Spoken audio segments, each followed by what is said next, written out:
একদিন একটি ডাইনি একটি গ্রামে চলে আসে এবং গ্রামে এসে সে রূপ পরিবর্তন করে গ্রামের ভিতরে ঢুকে যায়। গ্রামের ভিতরে ঢুকে টুনির একটি হোটেলে যায় এবং টুনিকে গিয়ে বলে, আমার খুব খিদে পেয়েছে, আমাকে কিছু খেতে দে। তখন টুনি বলে, ঠিক আছে তুমি বসো, তোমাকে খাবার দিচ্ছি। এই বলে তাকে একটি মাছ ভাজা খেতে দেয়, কিন্তু সে মাছ ভাজাটা খেয়ে একটি জাদুই মাছ আবার টেবিলে রেখে দেয় এবং টুনিকে বলে, আমি কিছু খাইনি, তোকে পয়সা দিতে পারবো না। এই বলে সে সেখান থেকে চলে যায়। টুনি সেখানেই থেকে যায় এবং সে কিছুক্ষণ পর সেই জাদুই মাছটা বড় হয়ে গিয়ে টুনিকেই খেয়ে ফেলে এবং টুনিকে খেয়ে সে সেখান থেকে চলে যায়।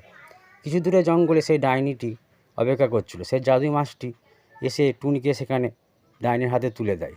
সেই থেকে টুনি তাকে মাছ ভাজা প্রতিদিন করে খাওয়ায় এবং একদিন ডাইনিটি টুনিকে বলে, আমি বাজার থেকে আসছি, তুই আমার জন্য মাছ ভেজে রাখবি।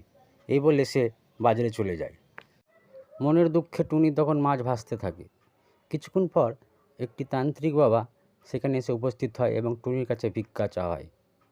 তখন টুনি সব কিছু তান্ত্রিক বাবাকে খুলে বলে, তাকে ডাইনি কীভাবে ছলনা করে কিডন্যাপ করে রেখেছে। সে এই বলে কাঁদতে থাকে।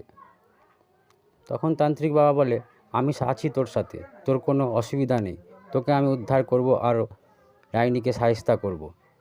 আমি তোর পেছনে লুকিয়ে পড়ছি, যখন ডাইনি আসবে আমাকে খবর দিবি। এই বললে সে লুকিয়ে পড়ে। তখনই ডাইনি সেখানে চলে আসে এবং ডাইনি এসে টুনিকে বলে, আমি মানুষের গন্ধ পাচ্ছি, এখানে কোনো মানুষ এসেছে কিনা বল, না তো তোর ঘাড় মোটকে আজকে আমি খাবো। এই বলা মাত্র তান্ত্রিক বাবা ডাইনির কাছে চলে এসে বলে, তুমি টুনিকে ছেড়ে দাও, না তো তোমাকে আমি ভস্ম করে দেবো।